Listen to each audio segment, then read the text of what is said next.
हरि ओम। नमो नमः। दिव्यवाणी संस्कृतम चैनल में आप सबका हार्दिक स्वागत है, अभिनंदन है, वंदन है। और मैं हूँ आचार्य दिव्येश्वर शास्त्री। आज आप सबकी सेवा में छात्र छात्राओं की, अध्यापकों की, अध्यापिकाओं की सेवा में आज कक्षा 10वीं से संबंधित एक गद्यानुवाद पाठ, जिस पाठ का नाम है विचित्र साक्षी, है ना, विचित्र साक्षी, विचित्र साक्षी। इस पाठ का गद्यानुवाद लेकर के आज मैं आपके सामने उपस्थित हूँ और आशा करता हूँ छात्र छात्राओं से, अध्यापकों से, अध्यापिकाओं से इस दिव्यवाणी चैनल संस्कृतम, दिव्यवाणी संस्कृतम चैनल के माध्यम से आपको बहुत ही लाभ होगा। विविध प्रकार के पाठों का अनुवाद आपको सीखने के लिए मिलेगा। खास करके 10वीं कक्षा में पढ़ रहे छात्र छात्राओं के लिए बड़ा ही उपयोगी पाठ है। और ये कुछ गद्य लिए हैं जो संभावित हैं, प्रश्न में गद्यांश प्रायः पूछे जाते हैं और ये एक दो बार ये गद्यांश आ चुके हैं। उन गद्यांशों की पुनरावृत्ति भी हो जाएगी, साथ साथ आपका पठन पाठन भी हो जाएगा। आइए हम पढ़ते हैं वो गद्य पाठ विचित्र साक्षी। यहाँ पर एक ऐसा पाठ है कि एक अतिथि किसी गांव चला जा रहा था और जाते जाते वह रात्रिकालीन एक घर में विश्राम करता है। विश्राम जिस घर में करता है वहाँ पर जो है ना, एक विचित्र घटना घटती है। वहाँ का पुलिस, वहाँ की आरक्षी जो गांव की रक्षा करता है, वही चोर बन करके आता है। और जैसे ही वह अतिथि जिस घर में निवास कर रहा होता है, जिस घर में रात्रि विश्राम कर रहा होता है, आरक्षी ही जो चोर बन के चोरी करके लिए जा रहता है, उसको जैसे ही वह अतिथि पकड़ लेता है, उल्टा वह आरक्षी उस अतिथि को चोर चोर कह करके फंसा डालता है और इसे उस मतलब स्वयं चोर होते हुए भी दूसरे अतिथि को चोर ठहरा देता है।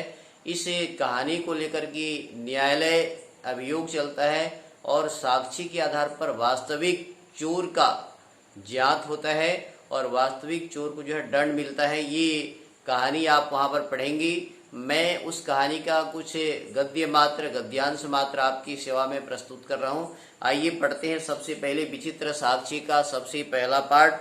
पृष्ठ क्रमांक, इसमें पृष्ठ क्रमांक जो है मैं आपको बताने जा रहा हूँ, ये 57 के बाद 59, पृष्ठ क्रमांक 59 में विचित्र साक्षी है और पहला गद्यांश मैं ले रहा हूँ यहाँ का। उसको वाचन करते हुए उसका अनुवाद बता रहा हूँ, आप इसको सुनते रहेंगे, पुस्तक निकाल करके देखते रहेंगे। सबसे पहला गद्यांश है। कश्चन निर्धनो जनः भूरि परिश्रम्य किंचित वित्तम उपार्जितवान। कोई निर्धन व्यक्ति बहुत से परिश्रम करके किंचित वित्तम उपार्जितवान, थोड़ा सा धन कमाया। सह स्वपुत्रम एकस्मिन् महाविद्यालये प्रवेशम दातुम सफलो जातः। कोई निर्धन व्यक्ति बहुत परिश्रम करके धन कमाया और अपने पुत्र को एक महाविद्यालय में प्रवेश दिलाने के लिए सफल हो गया। तत्तनयः तत्रैव छात्रावासी निवसन अध्ययने संलग्नः समभूत। उसका जो पुत्र था, उस तत्तनयः उसका जो बेटा था, उसी महाविद्यालय में छात्रावास में रहते हुए छात्रावासी निवसन अध्ययने संलग्नः समभूत, अध्ययन में संलग्न हो गया, अध्ययन करने लगा। अर्थात एकदा स पिता तनुजस्य रुग्णताम आकर्ण्य व्याकुलो जातः। एक बार की बात है, पिता सुना कि उसका बेटा बीमार है और वह व्याकुल हो गया। पुत्रम द्रष्टुम च प्रस्थितः, और उस अपने बेटे को, अपने पुत्र को देखने के लिए चला। परम अर्थकार्येन पीड़ितः स बस यानम विहाय पदातिरेव प्राचलत। उन्होंने धन के अभाव से, है ना, अर्थ कार्षणेन, है ना, अर्थ की कमी से, धन की कमी से दुखी होकर के, पीड़ित होकर के वह बस यानम विहाय, बस में न जाकर के पैदल ही चलने लगा। यहाँ पर दिया है पदातिरेव प्राचलत। पहले गद्यांश का कश्चन निर्धनो, कोई निर्धन व्यक्ति जो बहुत सारे परिश्रम करके, इस गद्य का अनुवाद आप जो है पहले जाने। इस प्रकार से आपने सुना कि कोई गरीब व्यक्ति रहता था, बहुत ही परिश्रम करके धन का उपार्जन किया। वह अपने बेटे को एक महाविद्यालय में पढ़ा रहा था, प्रवेश कराया और जैसे ही सुना कि उसका बेटा जो है ना बीमार है, वह छात्रावास में रह रहा था। सुना कि बीमार है। पिता अपने बेटे की रुग्णता, बीमारी अवस्था को सुनकर के बहुत दुखी हो गया और पुत्र को देखने के लिए वह चलने लगा, किंतु धनाभाव से वह बस में न जाकर स्वयं पदातिरी व प्राचलत, पैदल ही चला। एक गद्य का सारांश है और इस कहानी का भी सारांश है। आगे एक दूसरा गद्य जो मैं आपको लेकर के आ रहा हूँ उसको आप ध्यान दें। पदाति क्रमेण संचलन, है ना, पदाति क्रमेण संचलन, ये देख रहे हैं पदाति क्रमेण संचलन चोरोयम, यहाँ तक का मैंने इसको ले रखा है। ये पदाति क्रमेण संचलन से लेकर के चोरोयम जो है वहां पर आप देखते जाइए। दूसरे पैराग्राफ में पदाति क्रमेण संचलन सायं समय अपि असौ गंतव्यात् दूरे आसीत्, वह पैदल चलते चलते सायंकाल हो गया उसको, और सायंकाल होने के बावजूद वह अपने गंतव्य स्थल से काफी दूर था, बहुत दूर था। निशांधकारी प्रसिद्धि बीजने प्रदेशी पद यात्रा न स्वभावः, है ना, बहुत ही अंधकार हो जाने पर, निशांधकारी प्रसिद्धि बहुत ज्यादा अंधकार हो जाने पर, बीजने प्रदेशी निर्जन प्रदेश में पद यात्रा करना उन्होंने अच्छा न समझा। न स्वभावः, वह शुभ नहीं होता है, वह मतलब किसी प्रकार का हानि हो सकता है, ऐसा सोच कर कि वह एवं विचार्य स पार्श्व स्थिति ग्रामे रात्रि निवासम कर्तुम, ऐसा विचार करके उन्होंने पास के गांव में ही रात्रि निवास करने के लिए कश्चित कोई गृहस्थम उपागत है, किसी गृहस्थ के घर में जाकर के रुक गया। रात्रि में चलना अच्छा नहीं है सोच कर कि वह रात्रि विश्राम के लिए किसी गृहस्थ के घर में जाकर के आश्रय लिया, अर्थात रात्रि बिताने के लिए वह सोचा। आगे क्या हुआ ध्यान दें, है ना। करुणा परो गृहो तस्मे आश्रयम प्रायच्छत, करुणा परो गृही, है ना, करुणा परो गृही, करुणा से युक्त दयालु गृहस्थी, तस्मे आश्रयम प्रायच्छत, उसको आश्रय दिया, है ना। विचित्रा देवगति, वहां विचित्र एक घटना घटी, देवयोग से घटना घटी। क्या घटना घटी, है ना। तस्यामेव रात्रो, उसी रात्रि को ही, तस्मिन गृहे, उसी के घर में, जिस गृहस्थ के घर में वह मतलब यात्री ठहरा हुआ था, उसी के घर में घटना घटी। उसी घर में एक चोर, कश्चन चोरः गृहाभ्यंतरम प्रविष्टः, रात्रि काल की गहन अंधकार में उसके घर के अंदर में प्रवेश किया। तत्र निहिताम एकाम मंजुषाम आदाय पलायितः, और वहां पर रखी हुई, है ना, तत्र निहिताम एकाम मंजुषाम, वहां पर रखी हुई एक पेटी को लेकर के भागने लगा। चौरस्य पाद ध्वनिना प्रबुद्धो अतिथि, चोर के पैर की ध्वनि को सुन करके जाग गया अतिथि, और चोर शंकया तम अन्वधावत, चोर है ऐसी शंका से, कोई चोर आया है इस प्रकार से शंका हुआ और उसका पीछा किया। तम अन्वधावत, है ना, अगृहणाच, और दौड़ा करके उसको पकड़ लिया, उसका पीछा किया। परम विचित्रम आघटत, वहां पर एक विचित्र घटना घटी। वो क्या घटना है, चोरः एव उच्चै क्रोशितुम आरभत, वो चोर ही जो है जोर जोर से चिल्लाने लगा। कि क्या चिल्लाया, चोरोयम चोरोयम चोरोयम इति, यह चोर है, यह चोर है, यह चोर है, ऐसा वह आरक्षी जो चोर बन करके आया हुआ था वह चिल्लाने लग गया और अतिथि को ही चोर मान करके फंसा डाला। तस्य तार स्वरेण प्रबुद्धा ग्रामवासिनः, उसके उच्च ध्वनि को सुन करके गांववासी लोग जो है ना अपने घर से निकल करके तम तत्र आगच्छन, वहां पर आए, और वराकम अतिथि में वह चोरम मत्वा अभरसेन, और वहीं पर जो है ना शीघ्रता से अतिथि को चोर मान करके पकड़ लिए और उसको भर्सना करने लगे। मतलब आपने क्या समझा, चोरोयम गद्य तक अनुवाद मैंने बोल रखा है कि इसमें स्वयं आरक्षी चोर बन के उस घर में प्रवेश करता है। जैसे ही अतिथि उसके पैर के ध्वनि सुनता है कि कोई चोर आया है, इस शंका से उसका पीछा करता है। पीछा कर करके उस चोर को पकड़ भी लेता है, किंतु वहां पर एक विचित्र घटना घटी। चोर जो बन के आया था आरक्षी, वो स्वयं चिल्लाने लगा चोरोयम चोरोयम इति, और उसकी ध्वनि को सुन करके आसपास के पड़ोसी लोग उठ करके जाग गए और जो जिस घर में अतिथि ठहरा हुआ था उसको ही जो है पकड़ करके गाली देने लगी, उसको दंडित करने लगी। ये इस गद्य का आशय है। आगे मैं अन्य गद्यांश के बारे में आपको बता रहा हूँ जिसको मैं आपको पढ़ाने का निश्चय किया हूँ। देखिए अगला है अगला गद्यांश है अग्रिमे दिने से डैश डैश लेकर के आदिष्टवान, उसके आगे दिन क्या हुआ ये घटनाक्रम में आपको ले चलता हूं। अग्रिमे दिने स आरक्षी चौर्याभियोगी तम न्यायालयम नीतवान, उसके दूसरे दिन आरक्षी जो है चौर्य अभियोगी, चोरी के अभियोग में चोरी किया है ऐसा इस मुकदमा को लेकर के न्यायालयम, न्यायालय अर्थात जो है वहाँ पर न्यायालय को ले गए। किसको ले गए जी? अतिथि को जो है ना, स्वयं आरक्षी जो चोर बन के आया था, अतिथि जो उस घर का अतिथि बना हुआ था उसको चोर मान करके उसको न्यायालय ले गया, है ना। उसको न्यायालय में आगे क्या होता है देखिए, न्यायाधीश बंकिम चंद्र, ध्यान दें ये परीक्षा में पूछा जाता है कि न्यायाधीश वहाँ पर कौन था। न्यायाधीश बंकिम चंद्र उभाभ्याम पृथक पृथक विवरणम श्रुतवान, और वहाँ पर बंकिम चंद्र नामक न्यायाधीश जो है दोनों की विवरणों को सुना, दोनों की घटनाओं को सुना, दोनों की बातचीत को सुना। सर्वम वृत्तम अवगत्य, सारी समाचार को समझ करके सतम निर्दोषम अमन्यत आरक्षणम च दोषभाजम, उन्होंने सभी वृत्तांत को सुना और, है ना, उस तम निर्दोषम अमन्यत आरक्षणम च दोषभाजम, और उन्होंने उस अतिथि को जो है निर्दोष मान करके आरक्षी को दोषी ठहराया, है ना। किंतु प्रमाण अभावात, प्रमाण नहीं था, कोई प्रमाण नहीं था, कोई साक्ष्य नहीं था, अतः स निर्णेतुम न शक्नोत, इससे वह न्यायाधीश निर्णय देने में असमर्थ रहा। ततो तो अग्रिमे दिने उपस्थातुम आदिष्टवान, तब न्यायाधीश ने, बंकिम चंद्र न्यायाधीश ने दोनों को आने वाला दिन अगले दिन उपस्थित होने के लिए कहा। आप सुन रहे हैं ध्यान से, है ना। उस दूसरे दिन आरक्षी जो है अतिथि को चोर मान करके न्यायालय ले गया था। न्यायाधीश ने दोनों की बातों को सुना और वो कौन चोर है इस बात को निर्णय पहले से कर लिया।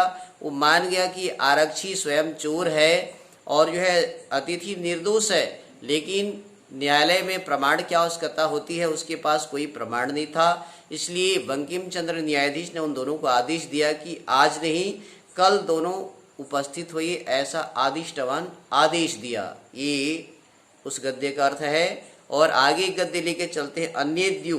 आगे गद्यांश देखिए, अन्येद्यु, है ना, अन्येद्यु डैश डैश आनेतुम आदिष्टवान, है ना, ध्यान दें, अन्येद्यु डैश डैश आनेतुम आदिष्टवान, इस गद्य का अनुवाद अभी हम आपको पढ़ाने जा रहे हैं। छात्र छात्रों ध्यान से सुनिए और दिव्यवाणी संस्कृतम चैनल को आप लाइक करेंगे, सब्सक्राइब करेंगे। आपकी सेवा में विविध प्रकार के पाठों का अनुवाद मैं भेज रहा हूं और आशा करता हूं इससे आपको लाभ मिलेगा। इसे घटनाक्रम को, इस गद्यानुवाद को आप बार बार पढ़ेंगे और ये परीक्षा में आपके लिए उपयोगी सिद्ध होगा। आगे पढ़ते हैं। ये अन्येद्यु तो न्यायालय स्व पक्षम पुनः स्थापितवन्तु, दूसरे दिन उनको फिर से आने के लिए बंकिम चंद्र न्यायाधीश ने जो कहा था, दूसरे दिन आए और अपने अपने पक्ष को पुनः स्थापित किए, अपने अपने पक्षों को उन्होंने सुनाया।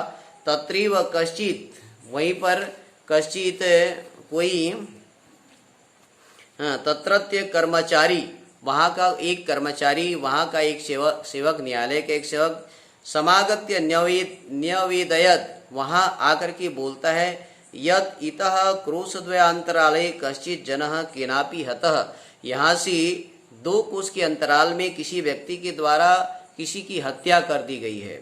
हाँ, उस न्यायालय का एक आरक्षी, एक कर्मचारी आकर के दोनों की बातों को सुन करके न्यायाधीश को निवेदन करते हुए कहता है कि महोदय, यहाँ से 2 कोस की दूरी पर कोई व्यक्ति किसी की हत्या कर डाला है, किसी को मार डाला है ना। तस्य मृत शरीरम राजमार्गम निकषा वर्तते, और उसका मरा हुआ मृत शरीर, उसका शव जो है राजमार्ग में पड़ा हुआ है, पास में ही राजमार्ग में पड़ा हुआ है। आदिश्यताम किम करणीयमिति, मुझे आदेश करें महोदय कि उस लाश का क्या करना चाहिए, क्या करें, उस मृत शव का क्या करना होगा।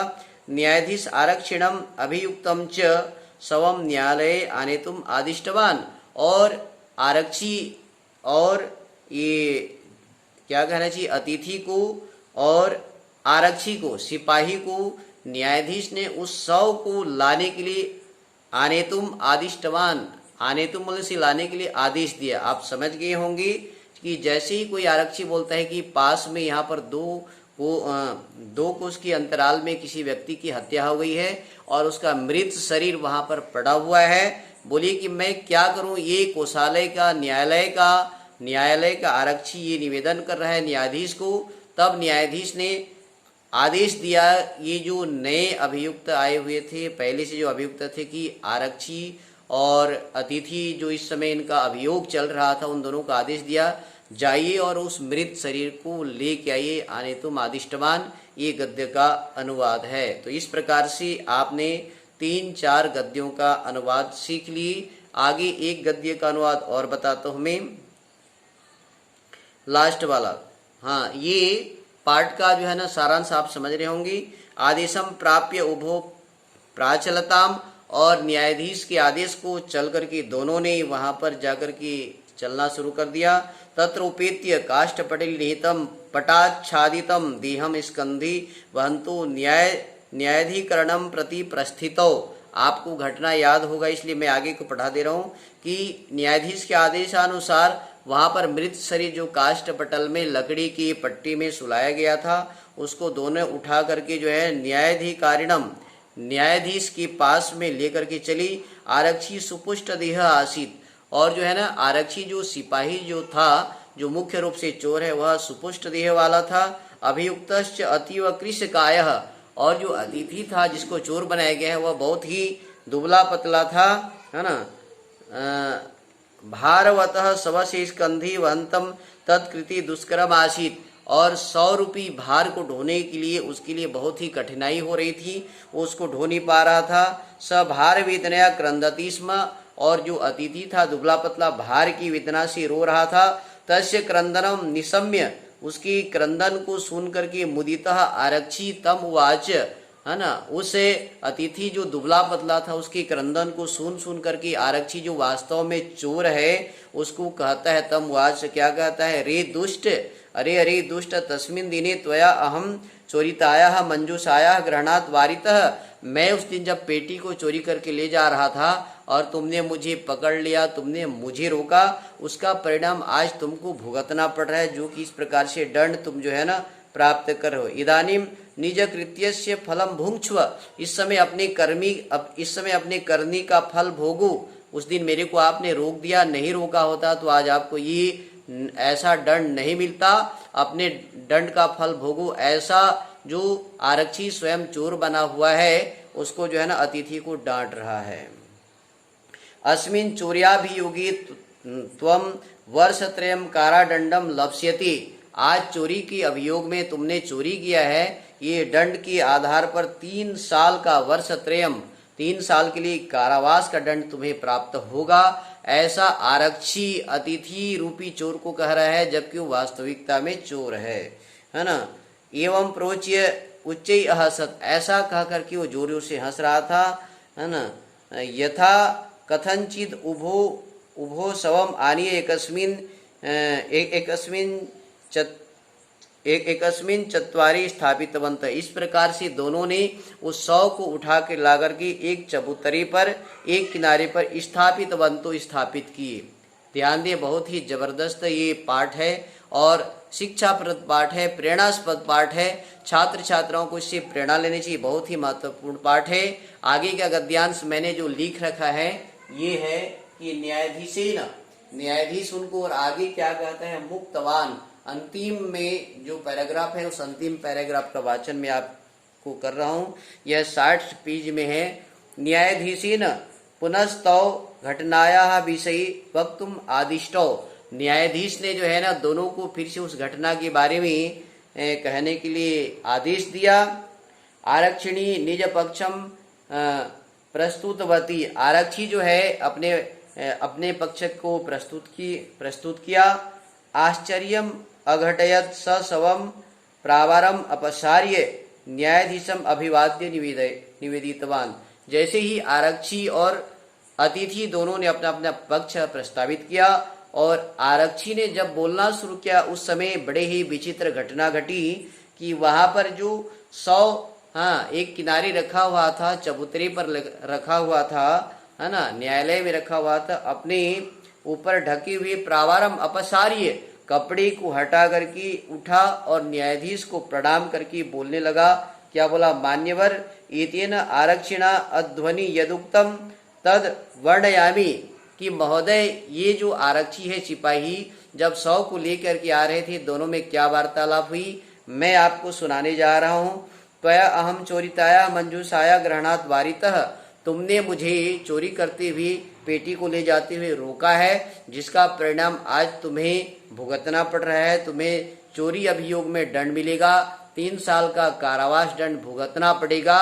ऐसा यह आरक्षी अतिथि को कह रहा था रास्ते में। ये घटना अतः निज निज कृत्यस्य फलम भुक्ष्व, अपने करने का फल भोगो, ऐसा यह कह रहा था।